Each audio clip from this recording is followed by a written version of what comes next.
Star Network is here. Oh, no punching! I'm real revolutionary right now. Support this man, Black Media. He makes sure that our stories are told. Thank you for being the voice of Black America, Roland. Stay black. I love y'all. All momentum we have now, we have to keep this going. The video looks phenomenal. See, there's a difference between Black Star Network and Black-owned media and something like CNN. You can't be Black-owned media and be scared. It's time to be smart. Bring your eyeballs home. You dig?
Oh, cool.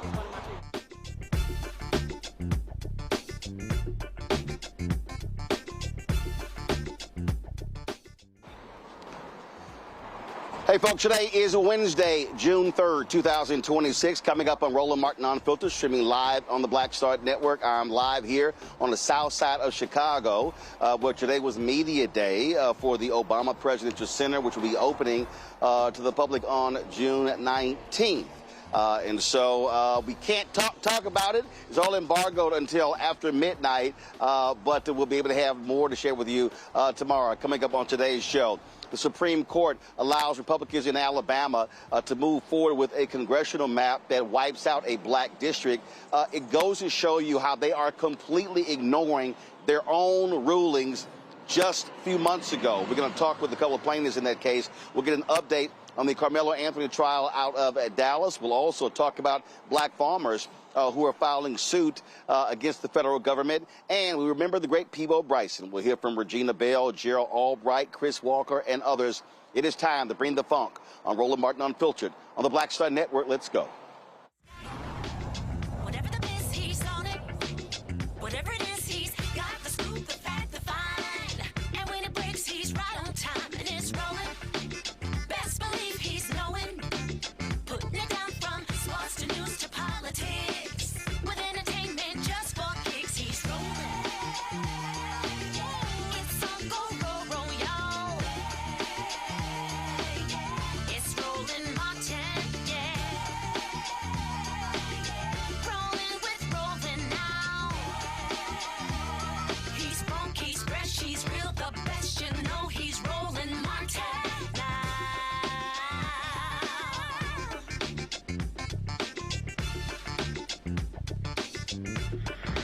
Martin.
Folks, yesterday, last night, the United States Supreme Court, in their shadow docket, allowed for Alabama Republicans to move forward with a new congressional map that wipes out a black congressional district. Folks, this is beyond nonsensical what is going on. Remember, Justice Clarence Thomas gave black plaintiffs until 4 p.m. on Monday to present their arguments. Shortly thereafter, they allowed them to actually do it. This is the craziest thing we've ever seen, because literally, supposedly, when they ruled in the Louisiana versus Calais case, they claimed that it allowed, if discrimination could be proven, then Voting Rights Act stands. Well, guess what? A lower court, 3 judges, two Trump-appointed judges and 1 Clinton, ruled that Alabama discriminated against black voters in the creation of their congressional map. The Supreme Court threw that out and said, nope, they can move forward, and they said that the lower court erred in their ruling. How? How? I mean, it literally makes no sense. This Supreme Court, this extreme court, what they are doing, frankly, they're doing the job of Congress. They're just making whatever rules they want to make up. And that's what we're dealing with right now. Let me go to Dr. Marcus Castor. He's a lead plaintiff in the Castor versus Allen case. Evan Milligan is a lead plaintiff in the Allen versus Milligan case. Glad to have y'all back here. Marcus, this is utterly insane to me, what is going on. What we are seeing right now is an extreme court just doing whatever they want. They literally said, okay, it's too late to change the maps. They allowed Louisiana to literally cancel the election and change the map. It's like you're sitting here going, what the hell are you doing? And they supposedly, in the Calais case, laid out a protocol if discrimination can be proven. Well, guess what? The lower court showed that it was blatant discrimination, and this extreme court says, nah, we're going to toss it out. Yeah. Thank you for having me back again, Roland.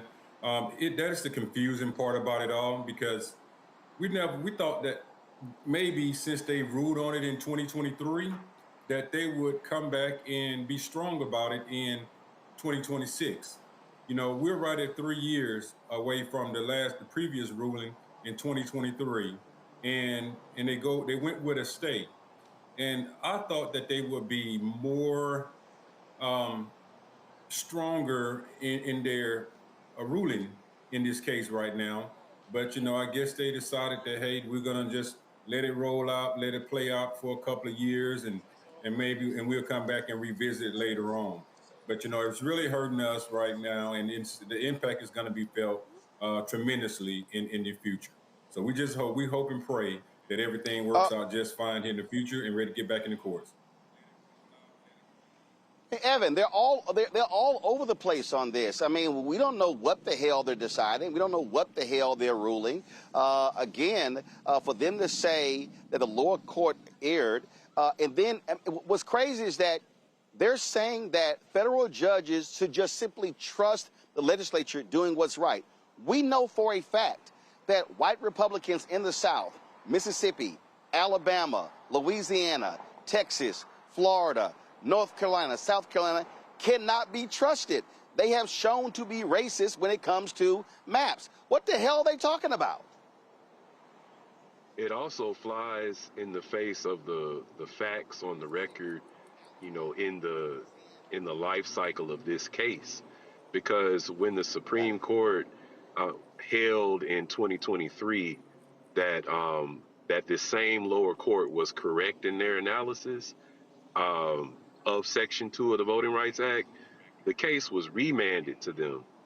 And when that judge panel received the case again, they asked the leaders of the Alabama state legislature, do we need to appoint a special map master who can draw the remedial maps, and then we conference about what the different parties to this lawsuit think about it? Or if you call a special session, will you follow our orders this time? Because they had already ordered that legislature to produce a map that conformed with Section 2 of the Voting Rights Act. And the state legislative leaders agreed that they would hold the session and that they would produce that map. And not only did they not keep that promise, they produced the map that we are now going to be forced to that's now been placed back into law, which actually was a weaker map than the one we originally sued over. So, this is enabling of behavior to the highest level that no other people here in our state outside of these elected officials would be able to get away with. Robert, what is it saying with this ruling? First of all, it's unsigned, and it was a 21-page ruling. The dissent of Sotomayor, Kagan, and Jackson was 17 pages. They say that this Supreme Court is sowing chaos. Their rulings are so contradictory to what they said 2 months ago, 3 months ago. It's also contradictory when it comes to the actual Calais case. And so I guess what they're saying is, you know what? There's no way we can prove, and I've seen voting experts say, what they're essentially saying is there's no way we can now prove discrimination. I mean, this is a blatant case. We're talking about in Alabama, they defied the federal court. They just completely ignored the federal court and said, we're going to do what the hell we want to do. And this Supreme Court is allowing them to do so. And what I don't understand is how they can say that, oh, you know what? The courts must trust the legislative intent. How do you trust the intent of people who have proven to be racist? Yes, it's funny that you say that, Roland, because actually when I was on the witness stand last year, and I was in front of the three-judge panel, those same three-judge panel that found the maps discriminatory towards African Americans, blacks in Alabama, and I told the attorneys that had me on the witness stand, I gave them just what you just said. You all are defying everything that the three-judge panel has ruled. You all are, just being disobedient, and you're just defying everything. And I just let them know, what type of example are you all setting to our young kids? I mean, because you're telling them that, hey, you don't have to listen to authority, and the three court panel judges, that's your authority, and they're not listening to them. So I just want to know, they're not setting a very good example for the youth in the state of Alabama, and it's hurting us right now. It's going to hurt. But we're fighting. I just, again, Evan, what I don't understand is, what in the hell can black folks do? I mean, this to have a lower court say, we studied the Calais decision. We applied the Calais standard. We still find that it was discriminating against black voters, and this Supreme Court says, yep, y'all go right ahead, it's no big deal. So essentially what this court is saying, that what they're saying, Evan, is the Voting Rights Act is dead. We're simply not going to declare it dead. We're just going to keep ruling in a way to let everybody know that the Voting Rights Act is dead. I don't know. I mean, I don't know what other way plaintiffs can prove discrimination if they ignore the discriminatory map in this case, which is as blatant as all get out. I thought that this case would be the one, if there was no other case that could make that could match the exceptional bar the court has set, I thought this would be the one to do it. Because I just didn't think that the Supreme Court would want to stand next to state behavior that was as unusual and egregious as what the state of Alabama did in this case. And we could think cynically about the timing of the ruling in our case in 2023, and then for them to come back 3 years later with Calais and make basically 2 votes go the other way. But we could say, well, maybe they felt like the state of Alabama's example was just not the right case to sort of build that type of transition away from precedent on. And, we observed that during the oral argument for Calais, the Solicitor General for the United States, when he was arguing, he he repeatedly made fun of the state of Alabama's argument and their behavior. And I think at least one or two of the justices made offhanded remarks, basically saying, you know, oh, that Alabama stuff, we're not talking about that. What we're doing, this case here in Calais is different because of X, Y, Z. So I thought because the record is the same and because of the state of Alabama's behavior, if anything, has been even more out of the norm since 2023, I didn't think the U.S. Supreme Court would want to co-sign that. But they did it with this 2-page opinion, and it says something about the departure away from the 1965 Voting Rights Act, and it also signals what could be a foreshadow of attacks on the Reconstruction Amendment. So not only are we attacking the gains of the second Reconstruction, but now we're to the first Reconstruction. And then, you know, in terms of what you were saying about what Black people can do, continuing to organize for voting, because regardless of whether or not votes are certified in November or whatever elections take place between now and then, it's still important for us to make the case that this is that enfranchisement is valuable.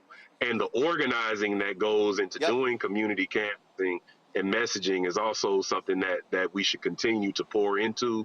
And then also think about, what do we do if this federal government decides not to certify the votes after November? And I think that's a rich conversation that we need to have. Indeed. Robert and Evan, both of you plaintiffs in these Alabama cases, y'all have been fighting a good fight. And despite what the Supreme Court is doing, we absolutely must be voting en masse to correct these wrongs, because what they have done in this case and others is completely wrong. Gentlemen, I appreciate it. Thanks a lot. Thank you. Have a great day. Folks, I'm going to go to a break. We come back. I'm going to talk with our panel. Then we're going to also talk about this lawsuit of Black farmers. This is Roland Martin Unfiltered, broadcasting live outside of the Obama Presidential Center here on the south side of Chicago. You're watching Roland Martin Unfiltered on the Black Star Network. I'll be right back. Folks, let me tell you about Chapter. Now, if you're in Medicare or about to be, the system is not set up to work for you. Too much fine print, too many plans, and too many people making money off of your confusion. And look, we're used to this. We're no strangers to systems that don't have our best interests at heart. But we don't have to accept it when it comes to Medicare. That's why I'm telling you about Chapter. Their advisors are independent and honest. In fact, they're the only Medicare advisors that compare every plan nationwide. And they're focused on one thing: what works for you. If there's a better plan out there, they'll find it. If you're already in the right one, they'll tell you that too. There are no games. Just last year, people who switched with Chapter saved an average of $1,100. It's 20 minutes and a real person. It's completely free. My parents actually have already called. My mom sent me a text. Folks, give Chapter a call at 724-264-8281, 724-264-8281, and connect with someone you can trust. Folks, these are the kind of services that we need for our audience here at Roland Martin Unfiltered and the Black Star Network. So call Chapter right now, 724-264-8281.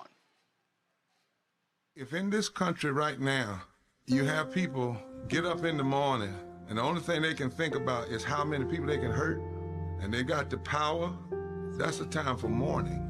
For better or worse, what makes America special, it's that legal system that's supposed to protect minorities from the tyranny of the majority. We are at a point of a moral emergency. We must raise a voice of outrage. We must raise a voice of compassion. And we must raise a voice of unity. We are not in a crisis of party versus party. We are in a crisis of civilization, a human rights crisis, and a crisis of democracy itself. And guess what? You've been chosen to make sure that those that would destroy, those that would hate, don't have the final say, and they don't ultimately win. Hey everybody, I'm T.D. Jakes, and I want to encourage you to watch Roland Martin Unfiltered. It'll blow your mind.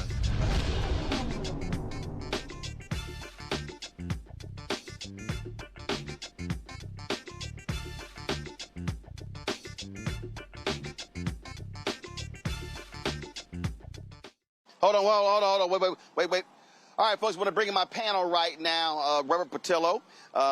He, of course, lawyer out of Atlanta. Glad to have Robert on the show, especially talking about all this craziness we're dealing with. He's a civil rights lawyer, Patillo Law Group. Also, we're going to be Zachary Kirk, who's an educated and content creator out of Atlanta. Robert, I want to go to you. I don't know what the hell the Supreme Court is doing, Robert. I mean, it is schizophrenic. It's contradictory. It's as if what they ruled 2-3 weeks ago doesn't matter. They're just doing whatever the hell they want. There's no precedent. I mean, they're literally overturning precedent, their own precedent from 6 months ago, a year ago. It's crazy. Well, Roland, this is the entire point of our constitutional system, having things such as stare decisis, such as a system of precedents. Before this court, courts took the idea of previous court rulings being exceedingly important and not overturning them unless there was the most compelling of justifications behind it. This court, the Roberts Court, has simply decided that stare decisis and precedents don't matter. The only thing that matters is pleasing Donald Trump. And if Donald Trump says the only thing that we care about right now is ensuring that I can win the midterms, then none of this matters. They overturned Roe versus Wade with no justification. They overturned the Chevron doctrine, no justification. This is a rogue court. And once you lose that faith in the judiciary, which has long been the only branch of government which gave comfort or which was seen as being fair by the American people, well, then now you're no longer operating within a constitutional system. Because if there are no checks and balances, we can no longer trust the Department of Justice because Trump has put his own political cronies there who spend more time filing fake lawsuits or prosecuting his political enemies than actually dealing with civil rights cases or enforcing the law. You can't trust the FBI. You can't trust the CIA. The approval rating for Congress is something like 17%. The approval rating for the president is 34%. What institution is left that the American people have any modicum of faith in? Up until recently, that was the Supreme Court. But now, ever since Bush v. Gore, in large part, but accelerating in recent years, we're seeing what conservatives used to call an activist court. There was a point in time when conservatives made the argument that judges were legislating for the bench. And right now, we have to have the next Democratic president look truthfully into reforming the court, putting in term limits, putting in age limits, and most importantly, expanding the court. There's nothing constitutional that says there has to be 9 judges. If we have to pack the court, that's what we got to do. Zach, well, first of all, I'm not even going to use the language "pack the court." To your point, we've had more, less judges. Zachary, the thing here, Robert hit on it, and that is this here. Conservatives always complain about activist judges. These judges are saying we're the court, we're the legislative branch, we can do whatever the hell we want to. Their rulings make no sense. Folks, and do me a favor, Wesley and Keenan, be sure to get up. I want y'all to put this whole ruling on blackstarnetwork.com. I really want y'all to read the dissent of Sotomayor, Kagan, and Jackson. They said that this court, Zachary, is creating chaos. They claim they don't want to create chaos, but they absolutely positively are creating chaos. John Roberts has made this his life's work and his life's mission to hurt black voters in this country from the moment he got on that bench, and he has worked tirelessly to do so. And it's absolutely resulting in chaos. Not just chaos for black America, but chaos for this entire country. We have never seen anything like the gerrymandering foolishness that we're currently seeing. The state of Alabama is made up of 1/3 black people, but this movement is going to diminish their vote altogether, reducing them down to 1 safe seat out of 7. And it is absolutely abhorrent. We're also seeing in this rollback, people's votes are being thrown out, exactly as Dr. Castor said. There's no justice in what has happened, and now the onus is going to fall upon the people to do the work of pushing forward and pushing through and finding a way to really still pull through and win this through the efforts of our votes. And it's heartbreaking and it's disappointing, but that is unfortunately where we are, and that's exactly, unfortunately, what people like John Roberts have wanted us to be. The chaos, unfortunately, I have to say this, people, and I know it's going to hurt to hear it, but I'm afraid that the chaos is just beginning. This is just the beginning. We're still in the beginning phases of the rollbacks, of the attacks. And we've got to steel ourselves. We have to submit ourselves. We have to ground ourselves and stay focused in the work of our ancestors so that our future generations will still be able to push through, because there's a lot of work ahead of us and we can't tire yet. Robert, I'll be honest. I believe at this point, what these people are going to do, I think they're going to throw out the 14th Amendment. I think they're going to, I think on Friday, they're going to hand Trump a victory when it comes to citizenship. I don't trust this court at all. I don't trust any of these people. They absolutely, I don't give a damn what John Roberts says. Oh, we got to have trust in the courts. This extreme court has destroyed any of that with these schizophrenic, nonsensical rulings that they have been making. And the problem is, what we've heard from constitutional scholars, I remember hearing this in law school, was that our system requires certainty. People need to know what the law is and how it applies. People need to understand when they are within the realm of legal activity and when they're outside the realm of legal activity. But if the law is completely arbitrary and capricious, if the law changes upon the whims of one individual or one group, if there's no justification given, no logic in the decisions, then lower courts can't even make rulings to be in line with what the upper courts are doing. So that means you're getting even more cases in controversy going to the circuit courts and eventually working their way up to the Supreme Court. I mean, the next Democratic president is essentially going to have to do a page one rewrite of everything that's been put into law from essentially 2024 until 2028. I mean, we're going to have to bring lawsuits at every level of government. We're going to have to not just replace Supreme Court justices. I mean, we're going to have to talk about bringing in and confirming hundreds and hundreds of justices on the circuit court level, on the appeals court level, and across the country in state level courts and state level Supreme Courts. The Heritage Foundation, these outside groups have been working for the Federalist Society, have been working for 2 generations to create exactly this federal judiciary, which is hell-bent on doing one thing, which is reversing every single gain of the civil rights movement.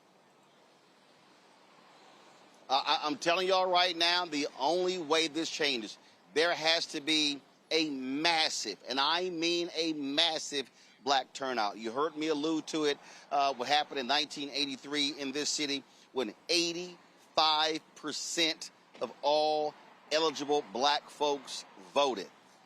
It was so major that in a lot of precincts, 100% of the registered people voted in a lot of these precincts. That elected Harold Washington as the first black mayor of Chicago. That is the only way you defeat these fascists. And I'm telling you, I don't trust this extreme court at all.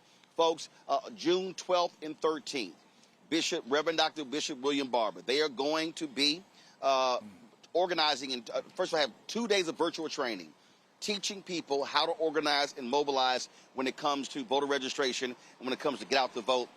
We have already got more than 1,200. We want to hit 2,000. Folks, go to blackstarnetwork.com, click that link, that Bishop Barber story, go to Repairs of the Breach. You can sign up.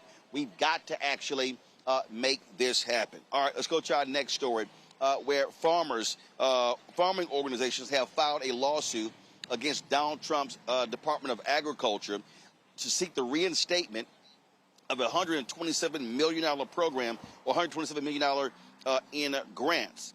They say that the cancellation of those grants violated due process. They are seeking a judge to overturn the terminations and require the USDA to restore these grants. Sharon Mallory is the executive director of the 2020 Farmers Cooperative. Sharon, glad to have you here. So walk us through how many different entities are involved in this lawsuit, and these grants that you're suing about, what exactly were those grants for? Well, that's a good question, Roland. There's approximately, I would say, as of May 13th, there were approximately 23 organizations across the country that were affected, or at least moved forward with the lawsuits against the USDA. All in all, there were 49 organizations who just had their grant funding slashed and tossed out. There were a total of 50 awards, but one award was able to move forward and had a stay on their previous lawsuit because they were part of the first, what I would call a slashing of the USDA's discriminatory practices. But even though the funding has been cut, at least as far as the 2020 Farmers Co-op, we felt it was extremely important to move forward with a collective voice, especially representing small-scale farmers, black, brown, white, green, whatever. Moving forward with this type of lawsuit, our board contemplated, because as you know, or may not know, with the USDA, there are several organizations or entities within the USDA, and a lot of organizations didn't necessarily want to move forward in fear of backlash or a decrease in funding or inability to apply for additional federal funding. Our board supported the position of we need to be a voice, a collective voice, along with other organizations to move forward to try to appeal this thing and maybe recapture the funding that was taken away. And we've seen other federal judges rule in several other different cases. So it's not like this is outside of the realm. The reality is this anti-black administration, they canceled many grants just because they had the word black in it. They didn't care about who it helped. Yet Donald Trump, he had all these white farmers at the White House saying, I'm standing up for you, and wouldn't even invite John Boyd with the National Black Farmers Association there as well. And so people need to understand the battle that black farmers have been facing it has been consistent, not just with this administration, previous ones as well, but this administration absolutely has been slashing and burning anything that helps black people. Right, Martin, I think you're absolutely correct. The one thing that I like to stand on, and I'll quote the artist Beyonce, when it comes to farmers that have been tending the land, especially generationally, you can't break our soul. And so what we have to do, and what we're going to try to do with the 2020 Farmers Co-op, is to continue to move forward as we always have been. There's been such a disinvestment in black farms across the country over the years. So a systemic type ill that was kind of right-siding itself a little bit. But because the funding was cut, that doesn't mean our mission is cut. We're still going to strive to help small business become, small farming business to become viable and economically viable as well. And so we're going to push through this as we have for years and years and years. We're going to try to create things that will assist small farmers in the communities that were impacted by this. You know, it's not just cutting these grants. It's more of a macro type situation with this, Roland, and we have to stay focused and not be distracted by the noise around the USDA and what they are blatantly doing. And you almost have to ask the question, if it's not us, then who?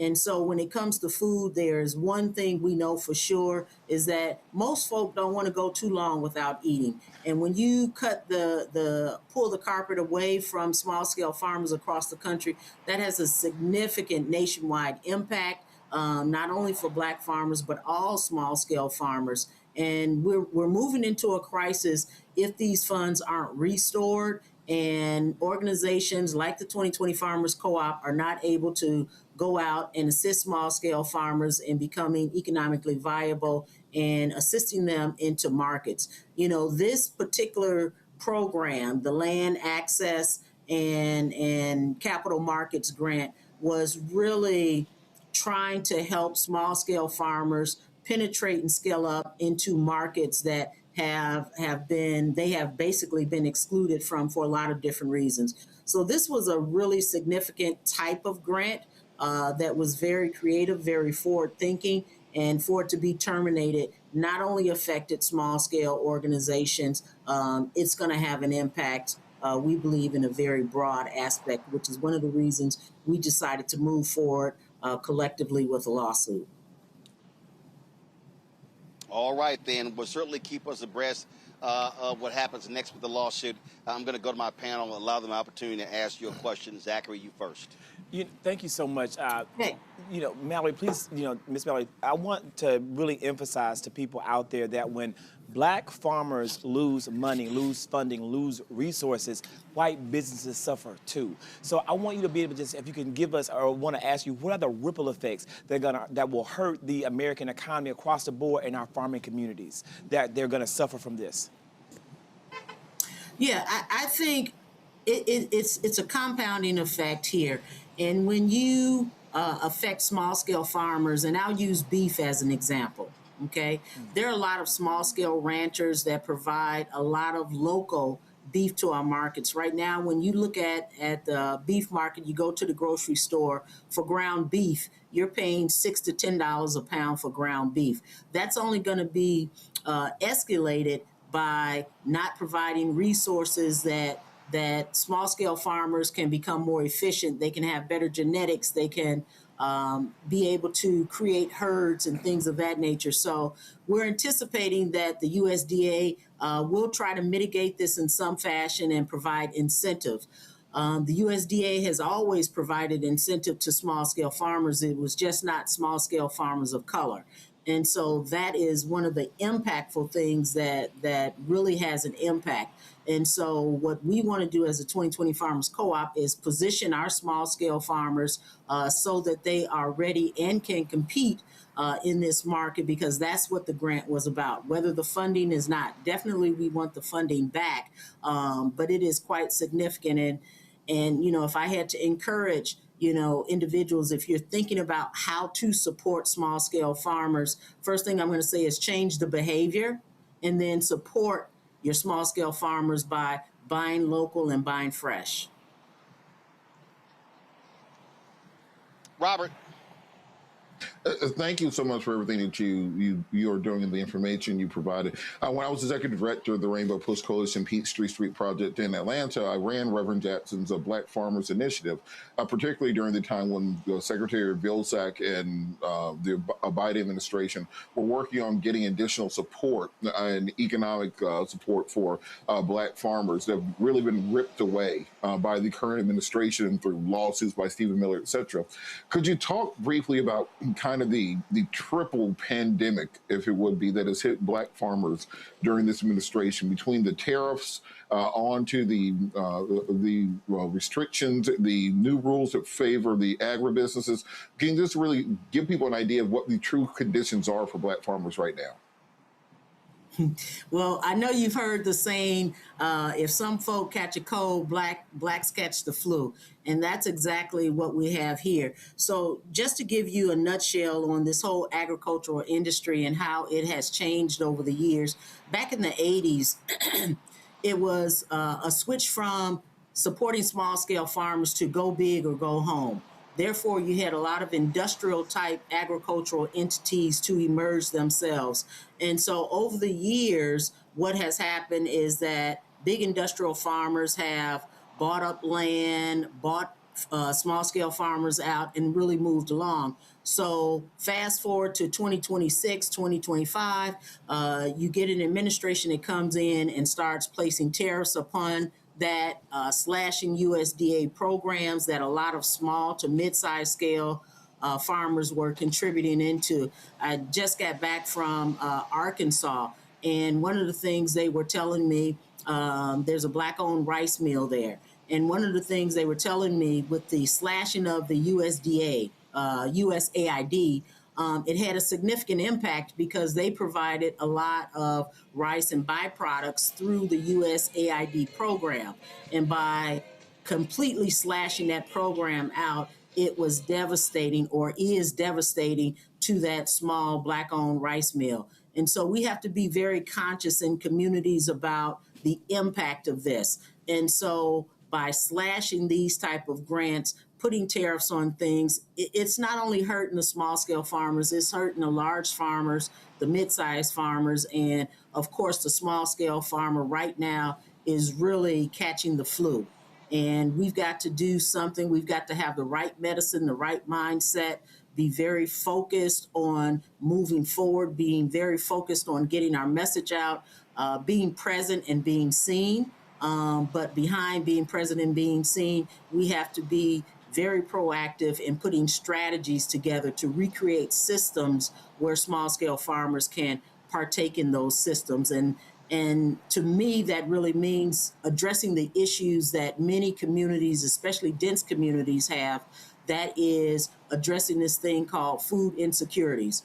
Small-scale farmers can be a solution to that, whether you're rural or urban, in providing produce and proteins to these communities. So we have to recreate a system where small-scale farmers are invited to be included into the system and not excluded from the system.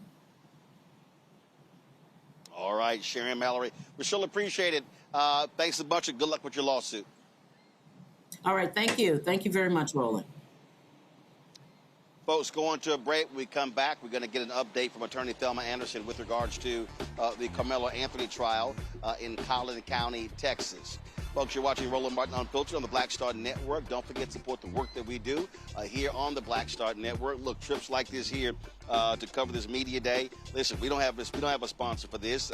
We're paying for this. When it comes to the other things that we do, we travel doing shows around the country. Look, that's coming out of our pocket as well. We don't have millionaires and billionaires cutting us checks. So your support is absolutely critical. So do me a favor. If you have not joined our Bring the Funk fan club, today is the day for you to do so. Our goal is simple. We want 20,000 people on average contributing $50. If you can't do that, you less, we appreciate that. You can do more, we appreciate that.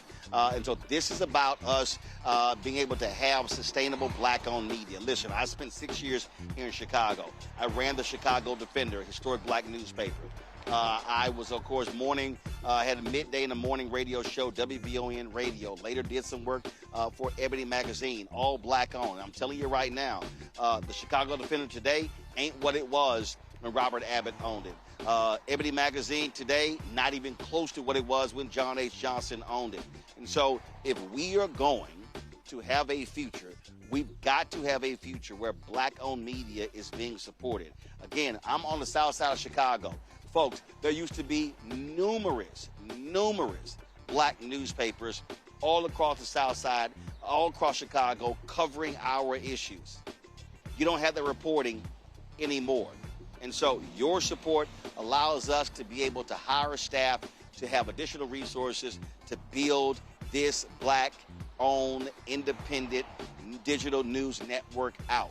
So if you want to contribute via Cash App, use the Stripe QR code. You see it right here on the screen. If you're listening to me right now, go to blackstarnetwork.com. You can contribute there as well. Checks and money order. Make it payable to Roland Martin Unfiltered. Keenan, you're listening. Hey, that's not on the website. We need to have the address for checks and money orders there on the website when you click the donate button. So, checks and money order, make it payable to Roland Martin Unfiltered.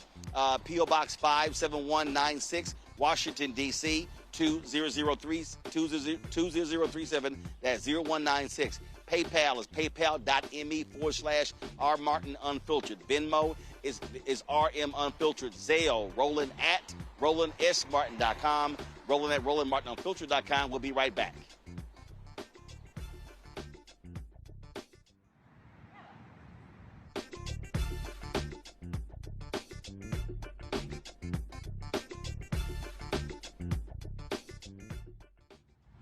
All right, folks, let me tell you about Chapter. Now, if you're on Medicare or about to be, the system is not set up to work for you. Too much fine print, too many plans, and too many people making money off of your confusion. And look, we're used to this. We're no strangers to systems that don't have our best interests at heart. But we don't have to accept it when it comes to Medicare. That's why I'm telling you about Chapter. Their advisors are independent and honest. In fact, they're the only Medicare advisors that compare every plan nationwide. And they're focused on one thing: what works for you. If there's a better plan out there, they'll find it. If you're already in the right one, they'll tell you that too. There are no games. Just last year, people who switched with Chapter saved an average of $1,100. It's 20 minutes and a real person. It's completely free. My parents actually have already called. My mom sent me a text. Folks, Give Chapter a call at 724-264-8281, 724-264-8281, and connect with someone you can trust. Folks, these are the kind of services that we need for our audience here at Roland Martin Unfiltered and the Black Star Network. So call Chapter right now, 724-264-8281. I'm Ryan Wilson, CEO and co-founder of The Gathering Spot, and you're watching Roland Martin Unfiltered on the Black Star Network.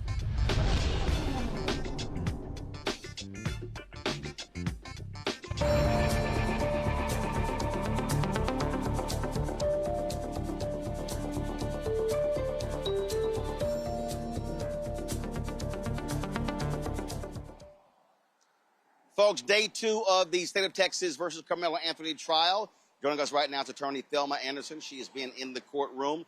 Thelma, what happened today? Well, today is the day that the jury selection should be concluded. As of now, they narrowed it down after lunch to about 90 jurors, potential jurors. So any time now, we should get confirmation that the jury has been selected and trial will begin tomorrow. How many potential people? Was it close to 500 they were drawing from? It was 600. It was 600. Okay. And which just, was necessary. We always got to remind people, we talk about these, and when we talk about these cases, people don't understand that in Texas, jury pools come from registered voters. 100% accurate. Registered voters is how they select who is going to be issued a subpoena or issued a summons to come down and be a part of the jury pool. All right, so it'll be narrowed down, and once that jury is selected, goes right into trial. So that means tomorrow, Thursday, Friday, and I understand they may even have trial on Saturdays. I haven't heard this Saturday, but I'm not shocked because the way that they have scheduled this particular trial, they have shut down court for every other court. And if you know this particular court in Collin County, it houses every court from civil, family to criminal, probate. They're all housed in this particular courthouse. So I would not be surprised if we find out when he's going over the instructions and rules as they begin to start and read the indictment and go into opening statements, that he addresses the scheduling to the public. And also, my understanding, the reason we have not been hearing from Anthony's family or lawyers, as well as the family of the young man who died, the judge has a gag order in effect? Yes. So last year, I want to say in June, once Karmelo had his new legal team, no, it was like May or June, the judge issued a gag order. And this was after the original judge that was on the case, Angela Tucker, who is an African-American judge, was receiving all of these death threats and being doxxed at her own property, that they realized the magnitude and the severity and the security that was needed around this particular trial. So the judge issued a very strict gag order, but I can tell you that I want to say in October, I caught the father, Metcalf, on live on TikTok saying that he was intentionally disregarding the gag order. He was talking about the case on TikTok as well as using racial slurs. Questions from the panel. Robert, you first. So, any other time in American recent history, it seems that we would have had at least some judicial system that seems that we would get a fair trial and fair outcome in this. But given the nature of what we've seen politically the last several years, given the outcomes in many recent cases, what is the feeling on the ground there among people in the community? What do they expect the outcome of this case to be? Well, it's very split Of course, when we're talking about the core African Americans, we understand how Karmelo Anthony has been subjected to what the criminal justice system has intentionally invoked on African Americans. So we are very sensitive to Karmelo Anthony's rights. And on the other side, we have seen very aggressive racial tones of the other side that is disregarding the severity and the need for this case to play out in court. And they are playing out in the public opinion court, and that has created a divide. That is the reason why Jack Lang, who I'm pretty sure people are familiar with, he's been arrested several times for disrupting judicial or even city ordinances, got arrested because they're in Frisco right now. The white supremacists are in Frisco right now, causing tension to rise surrounding this case. So it's very divided, and I'm pretty sure that there's going to be heightened security focused around this because of the tone that has been carried for over a year.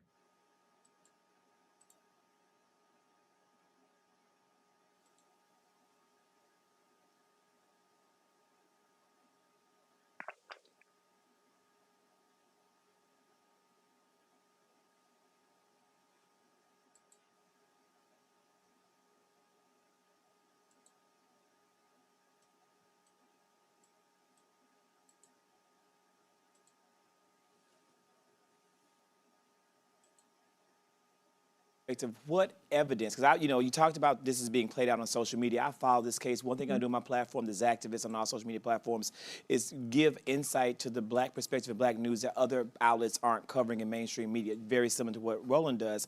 And in this case, I wonder, with something as chaotic as what happened at a track meet, what type of evidence do you think will matter most to these jurors? Like, how are they going to come, do you think will matter the most? Well, that is a very good question to ask, because I know that has been the subject to a lot of wondering and the questions surrounding the security that the judge has placed around this case. Because customarily, we can go online and we can look at the motions being filed, what witnesses have been subpoenaed. We can look and kind of gauge how the case is going to play out. But in this particular case, this is a high school track meet, so we can anticipate that we're going to have eyewitnesses who were there surrounding the individuals during this incident. We know law enforcement. We know the medical examiner is going to basically give us an overview of the cause of death, which is very important, and tell us what kind of injury caused the cause of death. We're going to find out what kind of weapon that they alleged that was used, because they are stating it's a knife. So outside of the actual physical evidence, I believe that what the jury paid close attention to is the forensics. They trust science more than they trust people. And I know that for a fact. I have won and lost cases based off of the science and also witness testimony. The credibility of your witness is very important in this case, and you can win and lose the case off of the lack or the credibility of the witnesses that you intend to call. All right, then. Well, we shall see what happens next when it comes to this jury being seated. Thelma, we appreciate it. Thanks a lot. Thank you. Y'all have a good one. Folks, fireworks were going off on Capitol Hill today when Congressman Al Green got to question a former United States Senator who now is in Trump's administration, the head of the Department of Homeland Security. Ooh, watch this. As the gentleman from Texas, Mr. Green, for 5 minutes of questions. Thank you, Mr. Chairman. I thank the ranking member as well. Mr. Chairman, the Secretary has commented on race, a topic that I believe I'm eminently qualified to speak on, given that in my lifetime, I went to the back door to get my food. I drank from filthy colored water fountains. I sat in the back of the bus, in the balcony of the movie when a seat was available. So let me just share some of the characteristics of a racist, Mr. Secretary. A racist will depict people of color as apes. The pictures have been blurred, but you know who they are. This is what a racist would do. And a racist wouldn't apologize after doing this. Mr. Secretary, that's what a racist would do.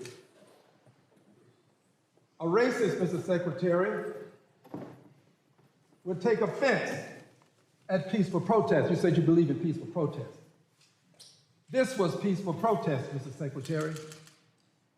Racists take offense at peaceful protest. A racist, Mr. Secretary, would do what happened to Ruby. Are you calling me a racist? A racist. I'm asking a question. Reclaiming my time, ask him to shut up. That's a pretty. Shut up. Shut up. It's my time. I'm not going to let anybody call me a racist, Chairman. I never called him a racist. It's my time. It is, gentlemen, will suspend. He will Gentlemen not. will suspend. Tell him to shut up. Gentlemen suspend. No, the gentleman will suspend. No one will call me a racist. I'm Cherokee too. My family has been pretty tolerant. I ask that my time be restored. I ask that my time be restored. The clock has been stopped since I suspended the clock. I will continue to interrupt as long as someone's sitting there assuming I agree. calling me a racist. And as I said before, there will be no addressing anyone's character in a negative way. By the way, Mr. Green, I need you. When you're speaking, I need you to speak into the microphone because I can't hear you up here. But we will. Evidently, his constituents heard enough of him because they voted him out of office. Mr. Secretary, please. Again, we're almost done here today. Mr. Green, you can continue, but again, I will stop if this sounds like you are either directing that this secretary is a racist, or as well as the president or vice president, because we do know under our rules you cannot disparage a member of Congress or the president or the vice president. So I understand what you're trying to do. Be very careful because it is a violation of our committee rules to disparage another member, a witness, or the president or the vice president. Part of parliamentary inquiry. Mr. Chairman, when I'm speaking, I believe that the time belongs to me. I don't think that the secretary should interrupt me when I'm speaking. I have made very clear today that when the member has their time, it is their time. But again, I want to reiterate, it is a violation of House rules to make statements that might be personally offensive to the president or vice president. So we will let you continue with your time. The time has stopped since I suspended the clock. But again, it is a violation. It is your time, sir. It is your time, I agree. But it is a violation of the rules of the House to make statements that might be personally offensive to the president or the vice president of the United States, as well as other members or question motives of colleagues. So I will let you continue, but we want to be I've now stated the rules, so we want to follow them. Thank you, Mr. Chairman. I will speak into the microphone so that I may be heard. I ask that any person who desires to interrupt me, shut up. Now, this is Ruby Bridges. She was integrating a school. You can see the hate on the faces of people. This was called racism. This was racism. All I did at the State of the Union address was display this, Mr. Chairman. This was what I did. I was peaceful. The secretary says he believes in peaceful protest. Cue the video, please. Cue one.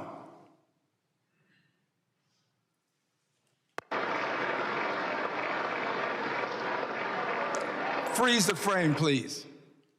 That, my friends, is the Secretary of Homeland Security.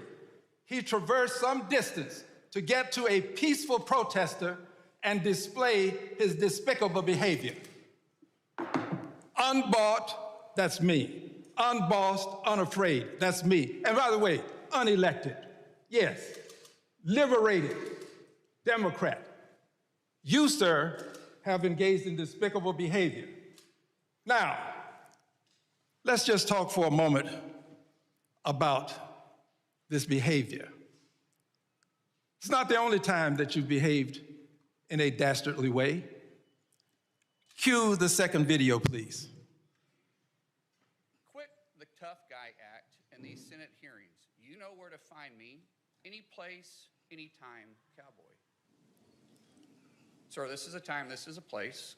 If you want to run your mouth, we can be two consenting adults. We can finish it here. Okay, that's fine. Perfect. You want to do it now? I'd love to do it right now. Well, stand your butt up then. You stand your butt up.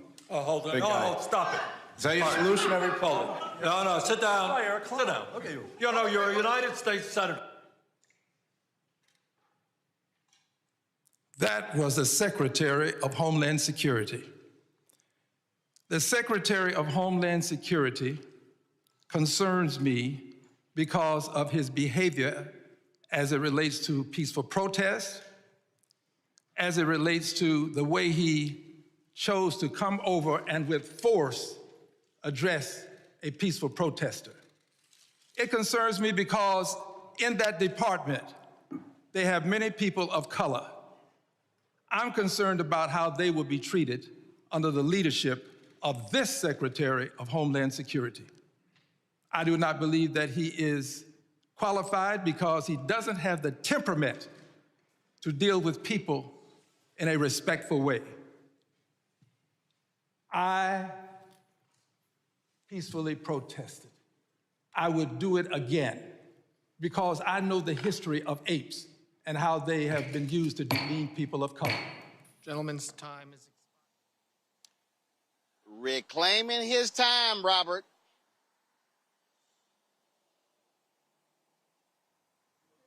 Most. Well, back when I worked on the Hill.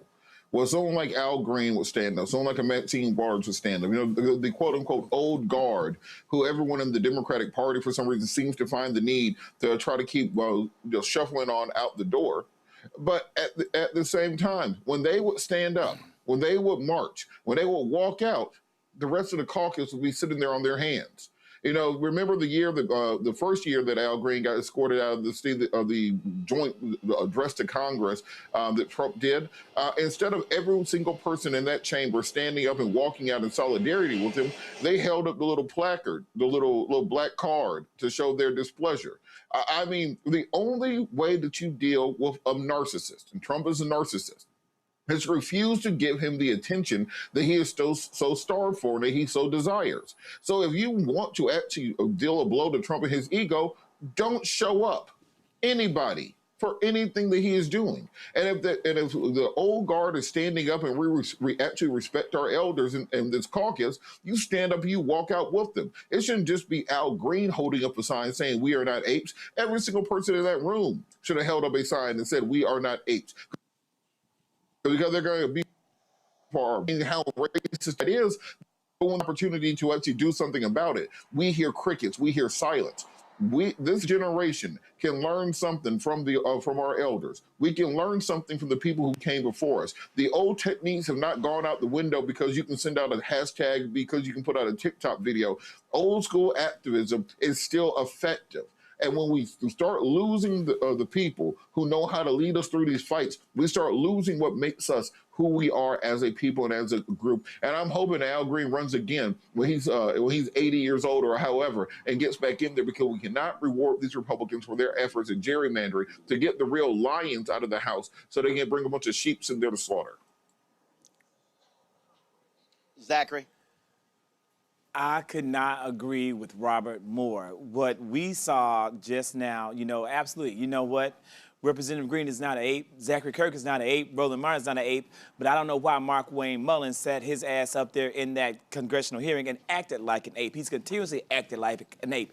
Absolutely disgusting behavior from this man and a history of disgusting behavior. And to see Representative Green sit there and speak truth to power was an empowering moment for all of America, not just Black America, but for all of America. And it is heartbreaking to me to see this man still in his prime, still able to fight, still able to do the work, leaving Congress. But I am thankful, as heartbroken as I am thankful that he is now unbridled and that he is now able to speak truth to power at an even higher level. And I look forward to seeing what this man in his early 70s will continue to do to push Black America and all of this nation forward. That was an amazing clip, and I'm so thankful, Roland, that you shared it with your audience. Before I go to our Black Star Network headlines and release both of you, we're going to be doing our Peebo Bryson tribute. We got some folks or guests who are waiting. Just got to get y'all thoughts very quickly about the House voting to end the war in Iran, and a full Republican sided with all Democrats. Zachary, what do you make of today's vote? I always applaud the courage and the bravery of Republicans in a time like this to do the right thing for the American people, because the American people are hurting, even the ones who don't realize it, even the ones who aren't willing to admit it. There are Republicans, there are MAGA faithful who are sitting here, cannot afford to put gas in their car. There are MAGA faithful who cannot afford, as I've said on a previous episode, to wash their ass and clean their ass because they can't buy soap, they can't afford their water bills, they can't afford the deodorant they need to stay hygienic. They can't afford it, yet and still they're still following behind Donald Trump and his agenda and his inflation and his tariffs and all the things that are breaking and bringing this country down to ruin. But those four Republicans, they did the right thing, and they sided with the Democrats. And we need to continue to encourage more Republicans to do the exact same thing and apply pressure where necessary, pressure every day to get the votes that we need to do the right thing for this country. Of course, huge thanks to all of our Democratic lawmakers who are always, well, traditionally on the right side of history. They most certainly are with this one. Robert? Yeah, Roland, it's one of the weirdest things I think we're dealing with right now in America is the fact that you can only get Republicans to vote the right way and actually support the Constitution when they're out of office, essentially.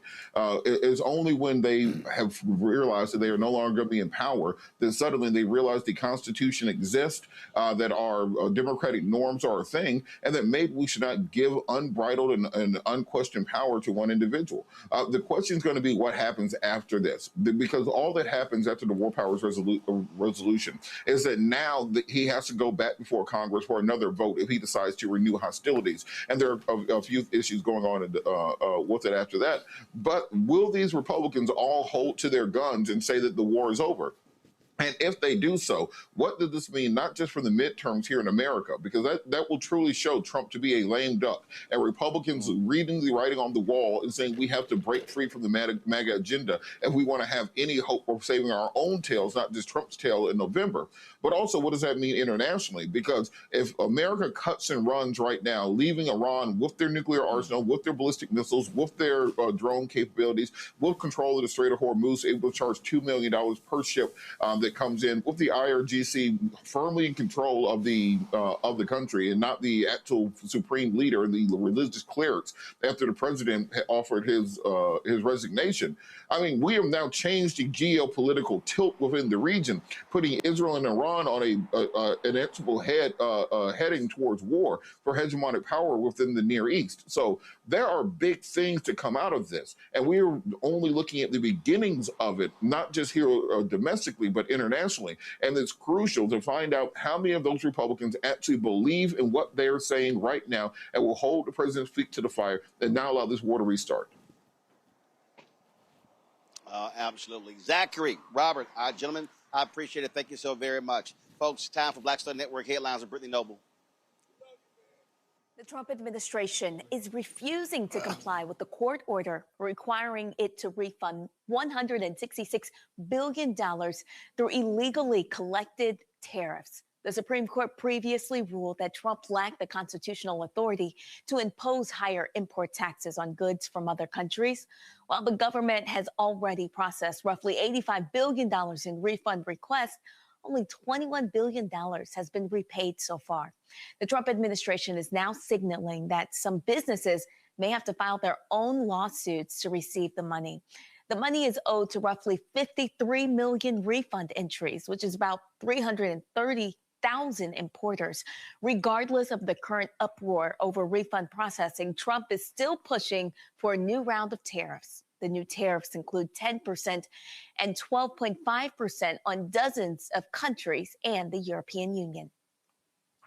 The Trump administration dropped its plans toward their anti-weaponization fund, also known as the slush fund. On Tuesday, U.S. Attorney General Todd Blanche told lawmakers that the Trump administration is abandoning the $1.8 billion fund. Former criticisms and lawsuits against the fund from both Democrats and Republicans argued it could lead to payments for prosecuted and convicted individuals over the January 6th U.S. Capitol riot. The proposed fund was disclosed to settle a lawsuit Trump filed against the IRS over leaks of his tax return. And 6 states held primary elections on Tuesday for House, Senate, state and local offices. Iowa and California have drawn national attention due to key Senate and gubernatorial races. For the Democrats to secure a Senate majority, they need to gain 4 seats, including in the predominantly Republican states like Iowa, where Representative Josh Turek won the Democratic primary. In California, an all-party primary system allows the 2 candidates with the most votes to advance to the general election, regardless of their party affiliation. And currently, the governor's race is too close to call, with Republican Steve Hilton holding a narrow lead over Democrat Xavier Becerra. Los Angeles Mayor Karen Bass has secured her position in the general election, giving her a chance at a second term. Well, an Arkansas state trooper resigns after his estranged wife shares 30 screenshot messages depicting him as a white supremacist amid divorce proceedings. Michael Austin Kennedy's wife, Alana Kennedy, issued a 32-page court filing as part of their divorce proceedings that included messages between the couple of him using racial slurs. At least 3 of the messages included pictures of Arkansas State police troopers posing with an arrested suspect, along with messages from Michael referring to the suspects as racial slurs. In other messages, the trooper suggested a repeal of the 19th Amendment, which gives women the right to vote, and said Ramadan should be banned in Arkansas. Arkansas State Police have condemned the messages and reviewed all troopers' traffic stops and citations. According to them, there was no evidence that the accusations in the court filing actually reflected his work performance. And for the first time since its founding 45 years ago, the BET network will have a board of advisors providing a strategic and cultural sounding board for the network's ongoing evolution. Among those helping steer the network, which Paramount Skydance owns, will be BET co-founder Bob Johnson, rapper and actress Queen Latifah, and the rapper and actor LL Cool J. According to Paramount Skydance, the 6-member panel is tasked with providing insight, perspective, and accountability as the owned media company plans its next chapter. All right, Brittany, we sure appreciate that. Thanks a lot. And guess what? That BET advisory panel is a joke. They ain't got no power whatsoever. So that's just a PR move, y'all. That's all that is. Be sure to watch the breakdown, Brittany Noble, every day, noon Eastern, right here on the Black Star Network. Again, the breakdown, Brittany Noble, every day, noon Eastern on the Black Star Network. When we come back, we'll pay tribute to singer Peebo Bryson, who passed away yesterday at the age of 75. We'll hear from singer Chris Walker, Regina Bell, who, of course, his favorite duet partner. Also, Gerald Albright, Jeffrey Osborne. You're watching Roland Martin Unfiltered on the Black Star Network. Let me tell you about Chapter. Now, if you're on Medicare or about to be, the system is not set up to work for you. Too much fine print, too many plans, and too many people making money off of your confusion. And look, we're used to this. We're no strangers to systems that don't have our best interests at heart. But we don't have to accept it when it comes to Medicare. That's why I'm telling you about Chapter. Their advisors are independent and honest. In fact, they're the only Medicare advisors that compare every plan nationwide. And they're focused on one thing: what works for you. If there's a better plan out there, they'll find it. If you're already in the right one, they'll tell you that too. There are no games. Just last year, people who switched with Chapter saved an average of $1,100. It's 20 minutes and a real person. It's completely free. My parents actually have already called. My mom sent me a text. Folks, give Chapter a call at 724-264-8281, 724-264-8281, and connect with someone you can trust. Folks, these are the kind of services that we need for our audience here at Roland Martin Unfiltered and the Black Star Network. So call Chapter right now, 724-264-8281. What's happening? This is your man, Motown recording artist Kim. You are watching the Black Star Network.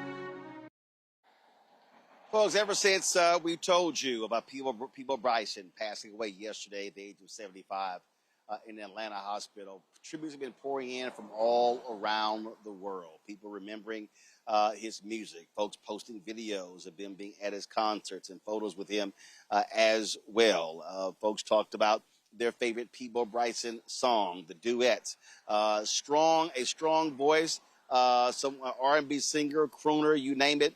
Of course, just an amazing singer. And we, of course, are going to be sharing some of those thoughts. Right now, I want to talk with singer Chris Walker. Chris, of course, longtime singer, also performs with TMF. First of all, Chris, what's y'all name now? Are y'all the Maze Band? Are y'all like what's the name? No, we are officially Maze. We're just Maze. No longer TMF. Gotcha. We're Maze. Right. We signed an exclusive deal with the Frisco Beverly Estate. We're good. Maze. We're Maze. Gotcha. All right, then. I got you. All right, gotcha. So Chris performs with Maze. He's on vocals. And just share your thoughts. Peebo Bryson, when you first met him, and his impact on you personally, but also on the industry. Well, when I first met Peebo, it was a long time ago, many, many years ago, actually, when I was working with Regina Bell. I got my start as her music director, and as you very well know, and the world knows that she's one of his duet partners. And, when I first heard his voice, man, it impacted me in such a way, because one of the things about Peebo is not only his range, but his tonality. You don't have many singers that have mastered, as I call it, the high C's.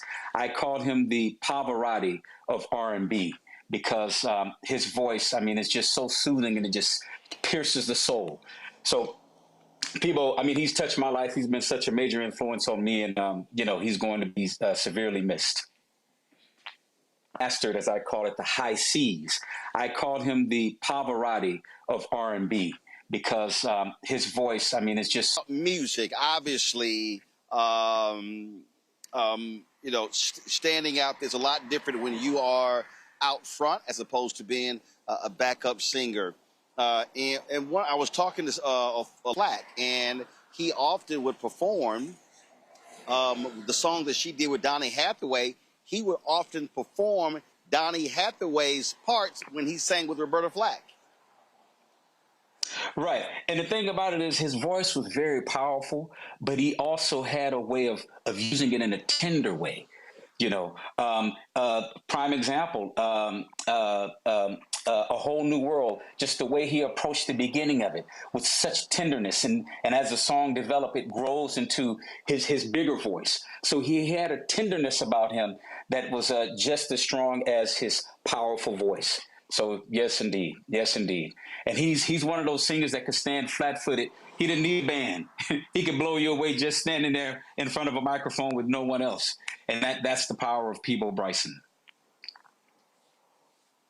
When we talk about categories, oftentimes that word crooner was used for a Billy Eckstine, for artists in the 50s, in the 60s. And so how would you say we classify Peabo Bryson? If we're talking about, would we say he was one of the great crooners?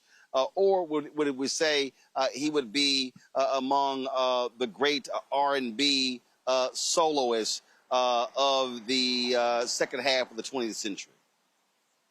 I think it's a combination of both, to be honest with you. And if you notice, one of the things about Peabo that he did or does was he's able to hold notes. In the music today, not throwing any shade, but you don't hear singers holding notes anymore. I can show you the world. You just don't hear them sustaining notes anymore. I mean, Peabo did it. Luther did it. Frankie Beverly did it. I mean, guys like that. But and personally, I miss that in today's music. But as long as I'm here, I'm going to try to continue helping that legacy and keeping that type of thing alive, sustaining notes, which people did. It's interesting. Chris, it's interesting. I was looking up Peabo's contemporaries, and when you look at that, the reality is, I dare say he's the last of that generation. What I mean by that is James Ingram. Right. Born February 16th, 1952. He died January 29th, 2019.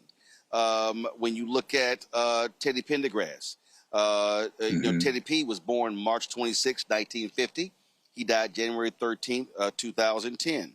If you look at when I looked up Luther Vandross, was born around the same April 20th, 1951. He died July 1st, 2005. Barry White was born 1944, so 7 years older than Peabo. And again, Peabo Bryson, born April 13th, 1951. And so when you start thinking about that group of male singers, Luther, Teddy, James Ingram, I'm trying to think right now who's still left of that generation of male crooners, male R&B singers.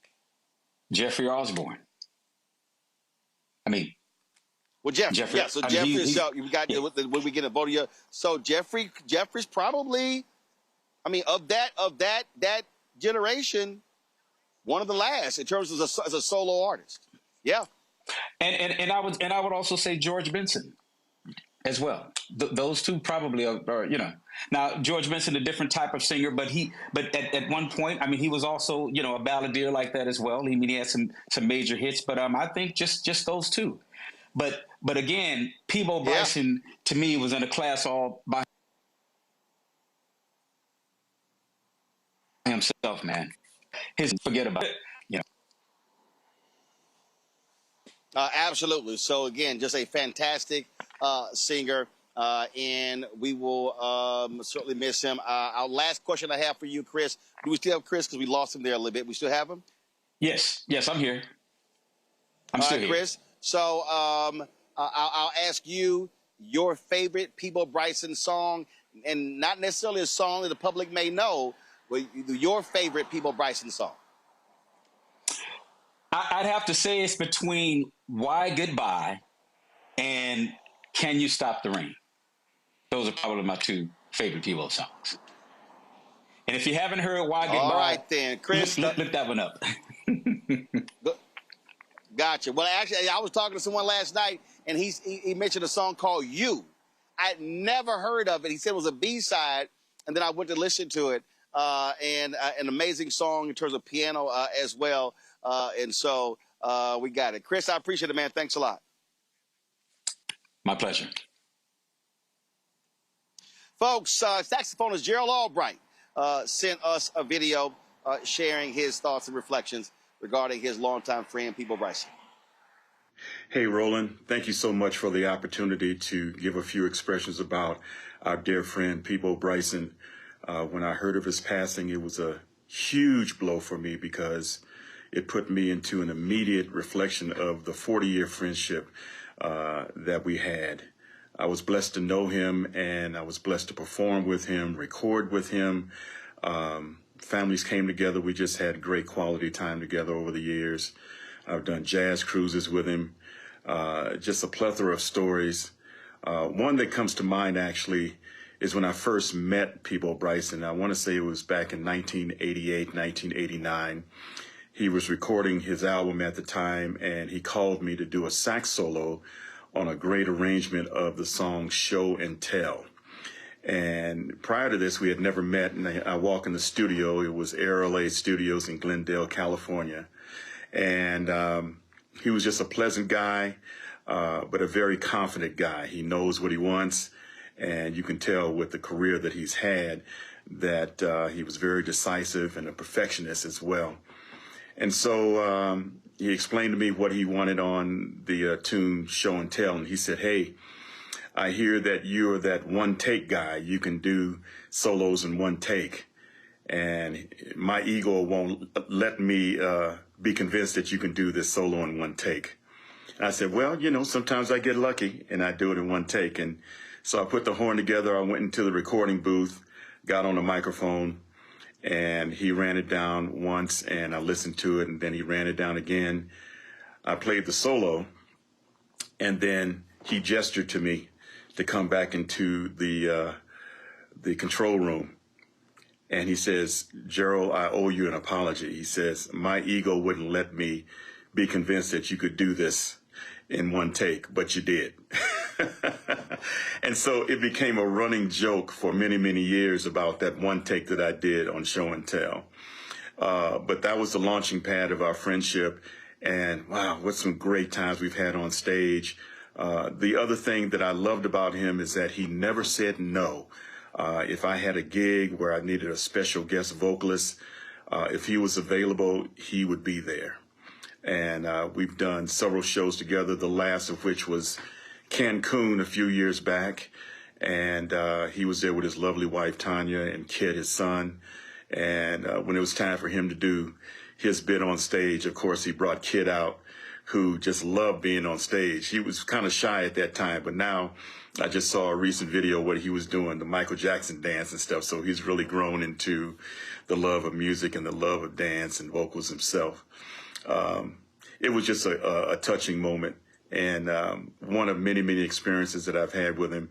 But once again, I appreciate the time for you letting me just express about Peabo, because I'm in total reflection mode for him and for his family. The Albright family send prayers and condolences. So much love to you, Roland. Love what you do. Keep on the great work that you do. Peace and love. All right, Gerald Albright, my frat brother, certainly appreciate it. Thanks a lot. Folks, joining me right now is the official duet partner of Peabo Bryson, the great Regina Bell. Regina, glad to see you. Unfortunately, under these circumstances, last time I saw you, we were both in St. Louis 2 years ago, paying tribute to Frankie Beverly, who we later lost that year. Just share your reflections about the person who you said you created magic together with. What can I say? I call him P. He was everything. It's always good to have in the music industry the iron that sharpeneth iron. I'm a believer, and I believe in having folk that can help you be your best self.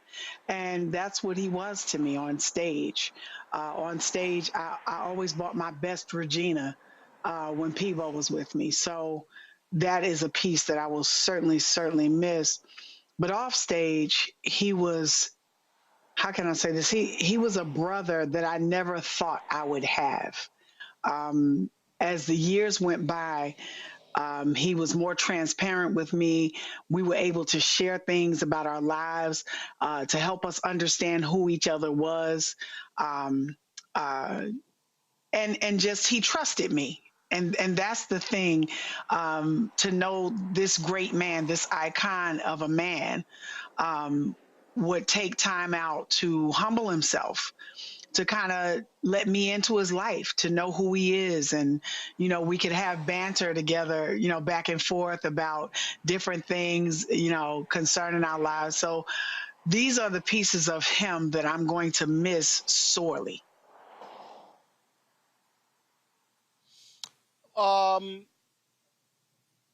What was it when you did A Whole New World? I saw the Billboard story said, you said, if it ain't broke, don't fix it. So why did you say him? What made his voice so distinct that meshed so well with yours? Well, you got to think, Roland. I back in my junior year in high school is when I got introduced to the voice of Peabo Bryson. I was in love on the first take. I heard you talking to Gerald and Gerald talking about the joke that they had between them about him being able to do the session in one take. I fell in love with him the first time I heard his voice. I went to college and had an opportunity to get he and Phyllis Hyman in for African American entertainment at Rutgers University. I met him there at Rutgers. That was my first time meeting him. And he did not disappoint. He was amazing. Then I went on the road with the Manhattans for 2 years singing backup, and I was honored to meet him yet again backstage watching his show, and even afterwards, after the show. But I think the greatest thing was sharing the stage with him and then realizing that he was the same person that I met at Rutgers so many years back, that, you know, and then to come into the full spectrum of who I am professionally on stage and he be the same person, to be that kind to me, to be that compassionate to me, and to be that sharing. Like he helped me with developing who Regina Belle is. And so, that's a big piece of our relationship. Having this song, when I said, if it ain't broke, don't fix it, all of that goes into it. But also the fact that he had done Beauty and the Beast with Celine Dion. And I'm like, well, you know, that was really great. And he is, you know, in my top 5 being like my top 2. So, you know, let's go with who, you know, who makes it work and who brings the magic. And I'm grateful that I now get to be a part of that legacy. I get to be a part of a legacy that we created that will live beyond our children, our grandchildren, and even our great grandchildren. So it hurts to miss the person that I get to dance with on A Whole New World.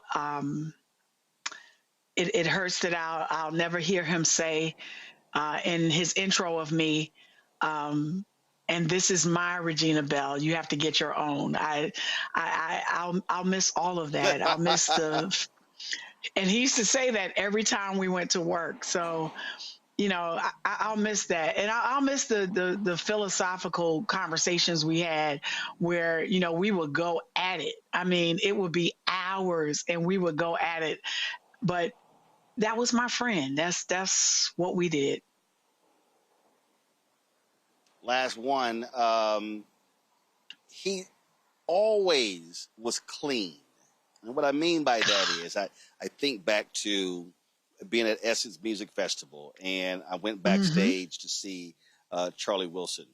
And when I went back there, Trey Songz was back there, and Trey had on, I think, a pair of jeans, had on like a white T-shirt, and I came in, you know, linen pants, jacket, ascot, pocket square, and Trey said, he said, man, he said, He said, I'm standing in between these two unks. And Charlie Wilson turns to him. He said, Trey, he said, that's a grown crowd out there.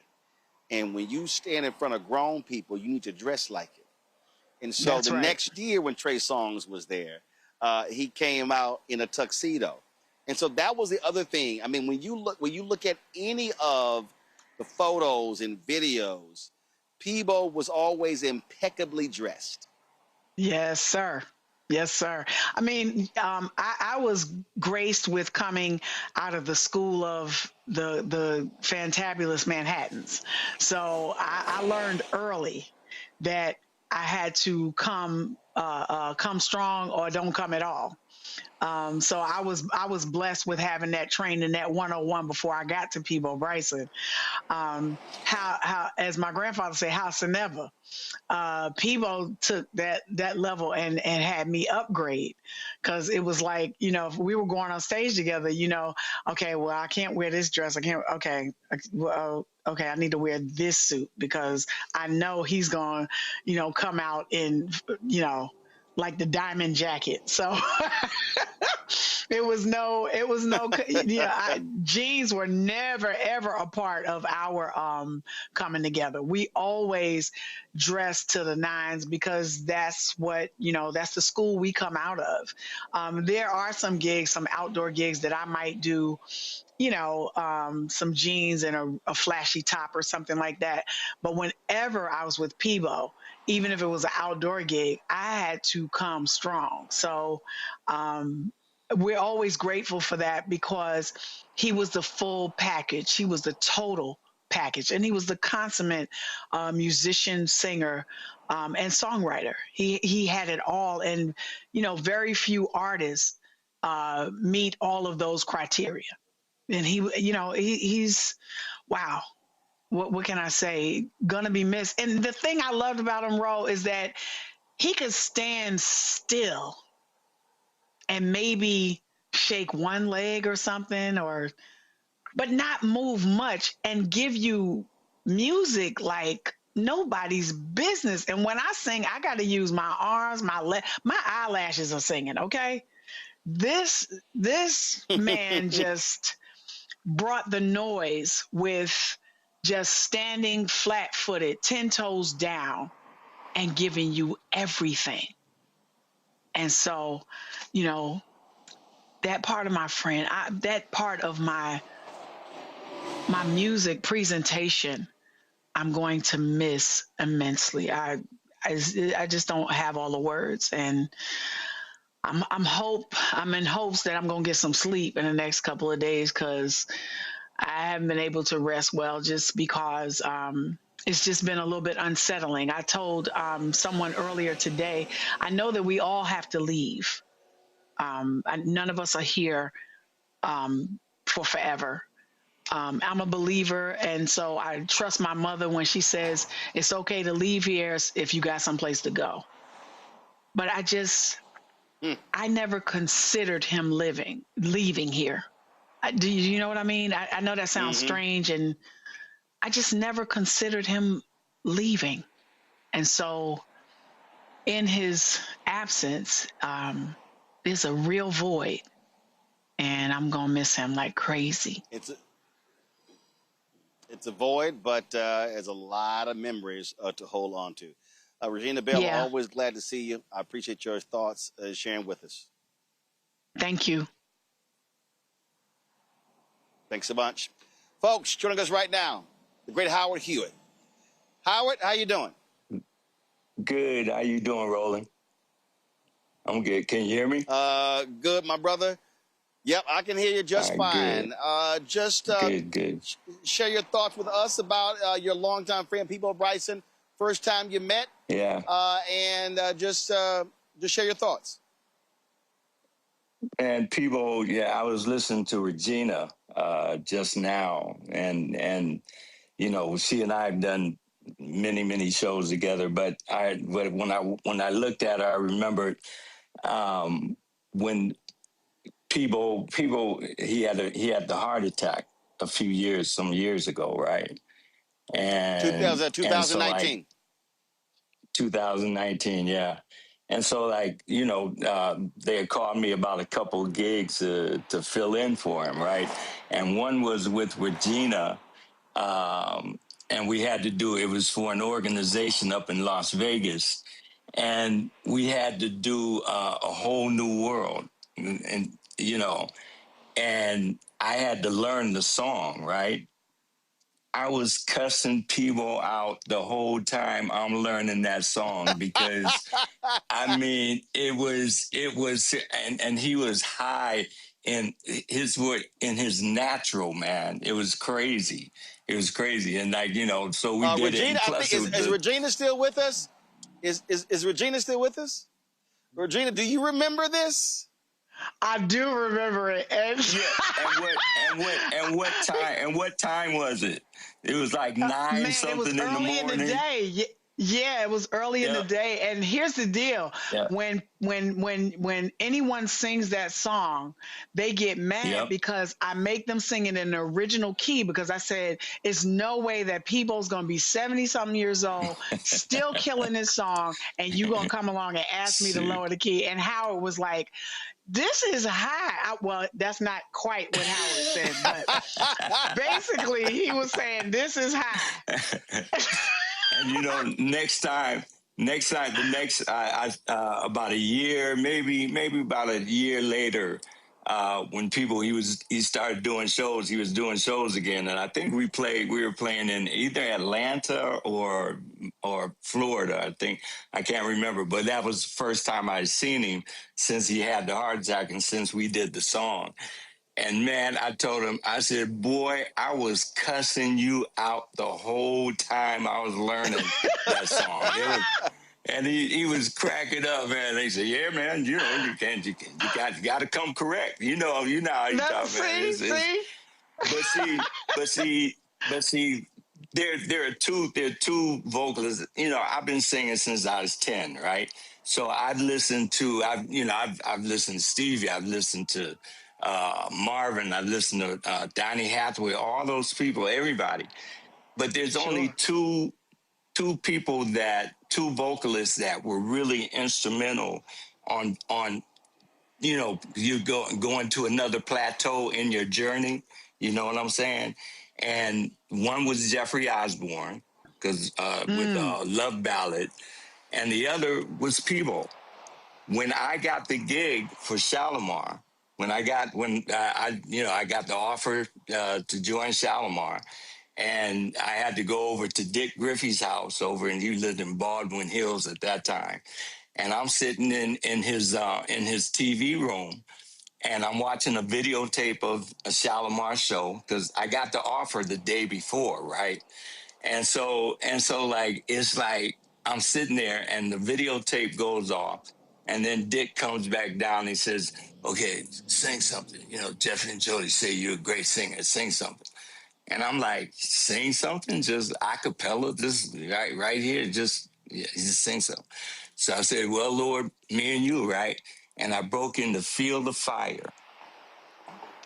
People feel something that you told me stayed in my head. It was much higher at that time, you know what I'm saying? But but like I just got off a plane. Yeah, but and that's how I got the gig. That night I was on a plane to New Jersey to meet Jeffrey and Jody for the to join up with the group. So he was instrumental in, without him even knowing it. You know what I'm saying? Because I didn't know him at that time. I'm so glad, and the last couple of days have been crazy because we lost Foster, Foster Silvers, we lost Ron LePreed, and then I heard about Peebo and it was like, oh, no. And that was before he had actually passed. And then yesterday was just crazy. But you have to look at, like you were saying, Regina, it's like, we're absent from the body, we're to be in the presence of God. Presence of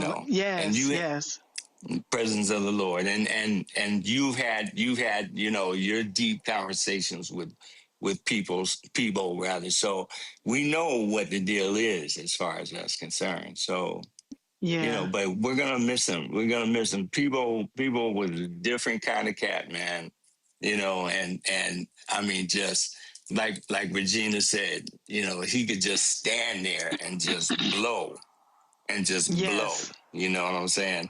And, you know, and you just, you can't say enough as for his gift, the gift that he's had, that he has shared all these years. You know, you can't say enough. Howard, I'm curious. We're gonna So my favorite song of Peebo is Roland. I heard you talking about it earlier. Is You.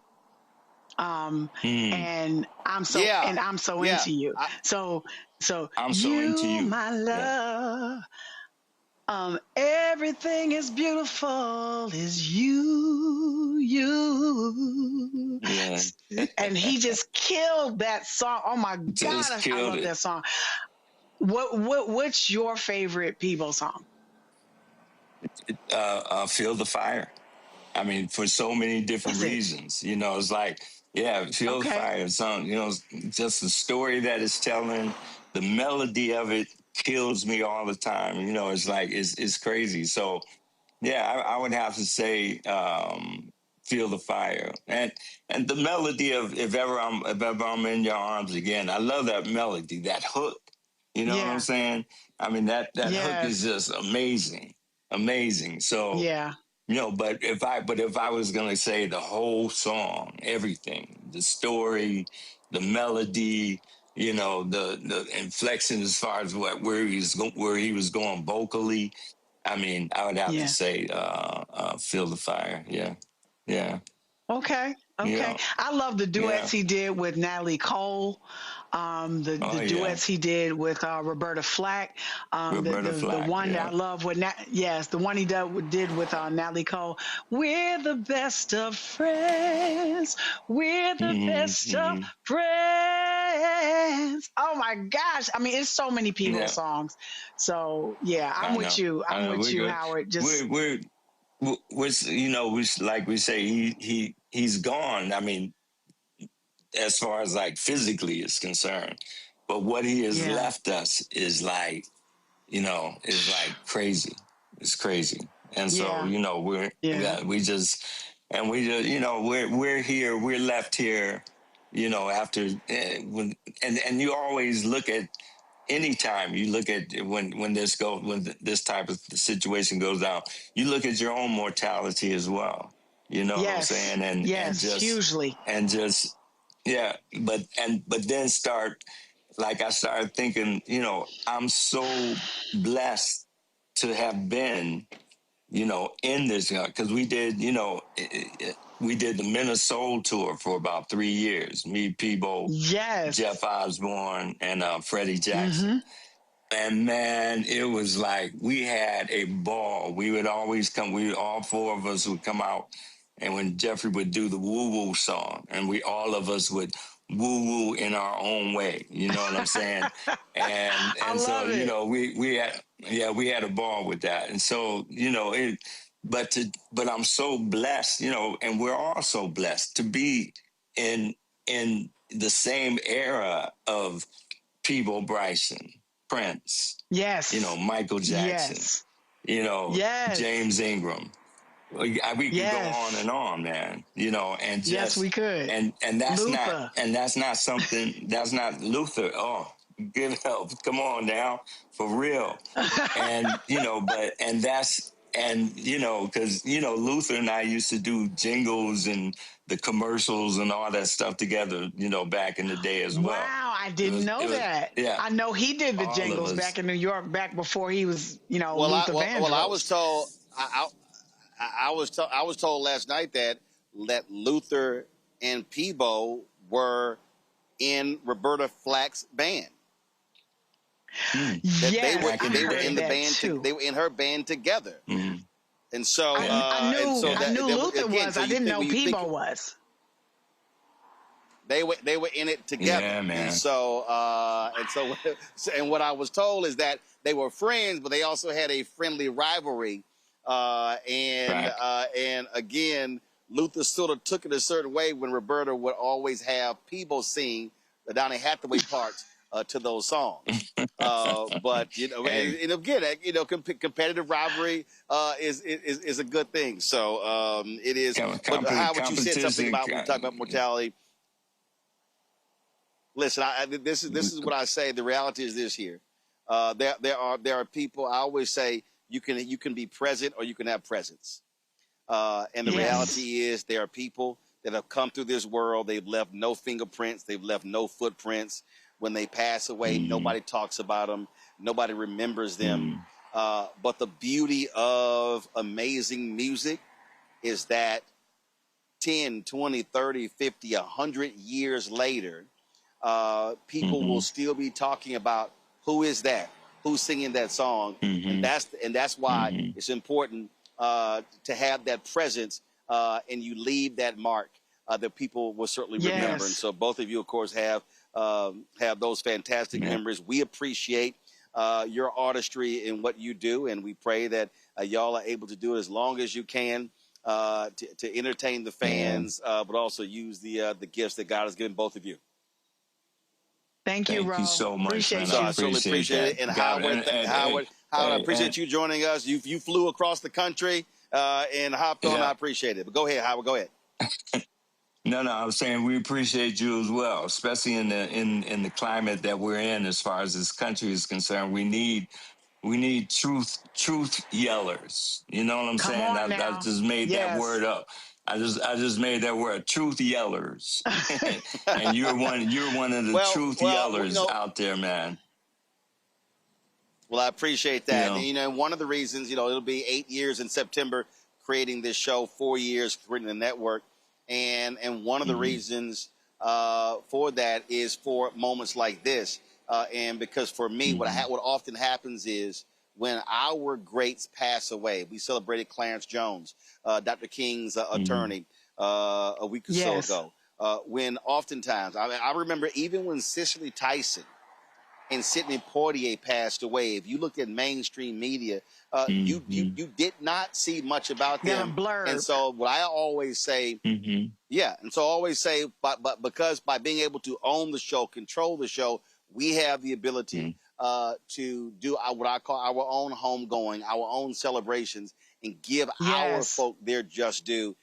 And with digital media, this lasts forever. And so there are people who still go back and look at some of these tribute shows that we did 6, 7, 8 years ago, or even when I was at TV One 10, 12 years ago. And so that's why it's also important to have Black-owned media, because this is not where it's like, okay, well, mention Peebo for 60 seconds, 90 seconds. No, we could do an hour. We can do a second day or third day if we want to. And once we get arrangements from the family, if his funeral memorial service is public, we also will be streaming it on the network as well, because again, that's why it's important to own as opposed to asking somebody else for permission. Yes. And so we certainly appreciate both of you. All that you do. Thank you for all that you do, and not just the celebration of our loved ones, but as Howard said, just in the truth telling of where we are socially, economically, and even culturally. It means the world to know somebody's not afraid to keep our people aware and alert of where we are, so that we can make moves to go where we need to go next. So I appreciate you. Thank you for letting us roll with you. I appreciate it. Thanks so much. I appreciate it. And all right, Regina Bell, Howard Hewitt, thank you so very much for the celebrating life of Peebo Bryson. God bless. Folk, before we go, Jeffrey Osborne, he had commitments, but my man Jeff wanted to send us this video. This is Jeffrey Osborne. I guess I should announce myself. But anyway, I want to thank you for taking the time to do this tribute show to Peebo Bryson. I don't think anyone is more deserving. I'm kind of choked up a little bit. I've known Peebo since 1970, I guess 77, 78.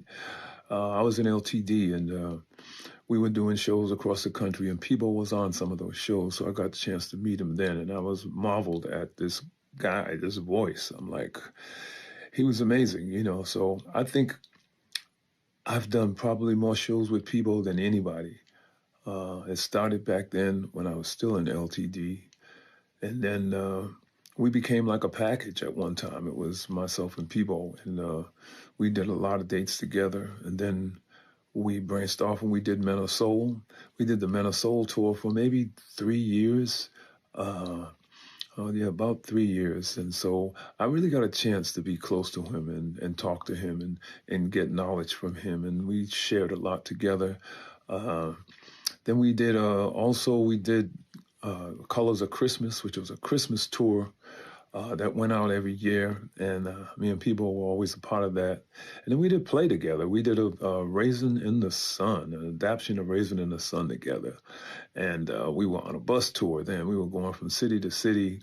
So I've done so many shows with Peebo. It's been hundreds of shows with Peebo. He's truly my brother. I was saddened when I first heard about it. I'm still saddened. I just did a show with him 2 weeks ago. May 22nd, to be exact. We were in Fayetteville, Georgia, which is right outside of Atlanta. And I think what hurts me more is that we didn't get a chance to actually talk to one another on that show. And we always do. Well, usually our dressing rooms are right next to one another. But in this particular building, I was on the first floor. He was on the third floor. And he opened and I came. I must have got there maybe 2 songs into his set. And I went out and watched his set. And I went back and I got ready. And, he went from the stage to the third floor and we missed each other. And I never got a chance to speak to him. And I dwell on that now because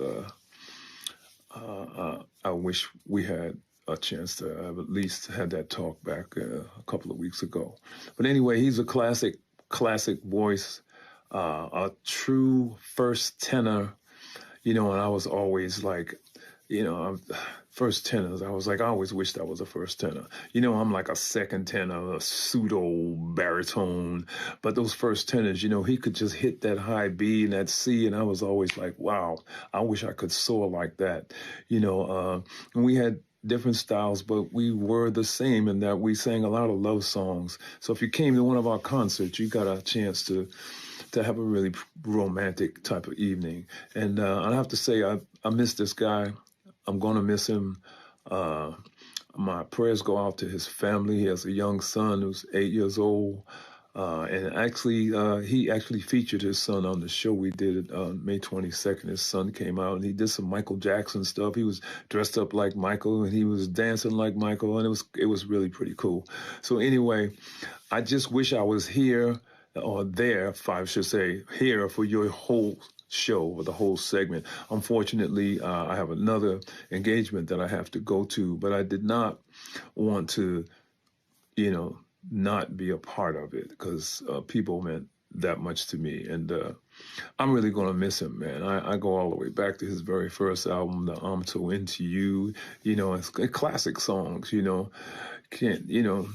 that's amazing. I'm So Into You. Tonight I Celebrate. The stuff he did with Roberta Flack was amazing. Then he had those big Disney hits, Beauty and the Beast and A Whole New World. And I mean, I go all the way back to Reaching for the Sky. I mean, just so many hit records, such a iconic, classic voice, very identifiable. You knew him as soon as you heard this voice, you knew it was Peebo. And I think that's what separates people like him, from just, the average singer. He was amazing, man. That's all I can say is I'm happy that I got to share so many great moments. We discussed music. We talked about everything. Beautiful person, once in a lifetime voice. And I'm really sad. So, Roland, again, I want to thank you for taking time, to do this tribute to Peebo. He's well deserving, and you're incredible, man. You make sure that you are always there for us, and I really appreciate that, man. All right, I'm gonna sign off right now, but just know that this brother is really special to me. He will always be special to me. I don't want to even put him in the past tense because he lives here in my heart. And thank you again. And I want to thank my good buddy, Jeffrey Osborne. I play in his golf tournament every year. He's amazing. I'm always there for him, and I appreciate him taking the time to share his thoughts and reflections about the late, great Peabo Bryson with our audience here at Roland Martin Unfiltered and the Black Star Network. And as I said, folks, this is why we do what we do, because this is about centering African Americans, centering our people, telling our story. There are a number of things that happen in this world that folks cover. So in mainstream media, when they decide to put their attention on it, but it's a lot of people. It's a lot of stories that they do not tell, that they do not speak about, that they do not share information about. And this is why we do what we do. To have Chris Walker and Regina Bell and Gerald Albright and Howard Hewitt and Jeffrey Osborne. And we've reached out to so many other folks as well. Stephanie Mills wanted to come on but was unable to do so. And so we'll try to get her on later. And there are others, Eric Benet and Jimmy Jam and others as well we reached out to. And we're going to keep doing it. And as I said, once we find out about funeral arrangements, the family lets us know. And if it's public, we absolutely will be streaming it on the network as well. Because I think about when Richard Smallwood passed away, same thing. Mainstream media did nothing for Richard Smallwood, but for us, we know what his music absolutely meant. And so I just think it's important for us to understand that and remember that. And this is also why we want you to support this show. This is why we want you to download our app. This is why we want you to join our Bring the Funk fan club. Because y'all, we don't want to, listen, MS Now, CNN, ABC, NBC, CBS, all these networks, they ain't sitting here telling these stories. They're not having these voices on. And so when we have our own platform, our own show, and this is why I don't do that bullshit gossip. I was talking to somebody and they were asking me about, hey man, when are you going to talk about the Kevin Hart roast on your show? I was like, y'all, I said, I'm not dealing with that. I said, they asked me, man, are you going to share your thoughts on Cheyenne Bryant? Is she a doctor? I said, I don't give a shit about that. And it's so many things that happen. And I'm like, listen, if other shows want to deal with that, that's fine. And I know we can get clicks and all this sort of stuff, but I know what matters. How you doing? I know what matters to our people. I know the stories that we have to tell. And there's some stuff that, frankly, I'm not going to waste any energy on because we don't have the time for it. And so we're going to do what we do. But we want you to support the work that we do. Please join our Bring the Funk fan club. Again, if 20,000 folks assist us, it helps defray our cost. And, you got these people sitting here running their mouths. Oh, see, there you go, begging for money. Well, I'm going to tell you right now, you're gonna rule the day. You're going to rule the day. You don't have black-owned media. How you doing? All good. You're going to rule the day. I mean, again, I'm here in Chicago. It'll be midnight when the embargo is lifted for us to share the information that we heard today about the Obama Presidential Center, which will be opening on Juneteenth. So we'll have it on tomorrow's show. But I want everybody to understand something. I remember when a black celebrity passed away, you were looking forward to that special issue of Jet magazine. Jet don't exist anymore. You were looking forward to that special magazine, that special edition, and you were going to have a keepsake of Ebony magazine. Ebony ain't what it used to be. Same thing with Essence. When John H. Johnson died, we put out a special edition of the Chicago Defender. You're not seeing that today. And I'm telling y'all, I know this in my bones. We are going to rule the day when we look up and we don't have black-owned media. When we got stuff, when you don't have shows doing tributes like this here, we gonna look up one day and go, man, who's covering our stuff? So we have to support in this moment, in this anti-DEI space, when these advertisers are not putting money into our products, we are going to have to fund our products. We got no choice.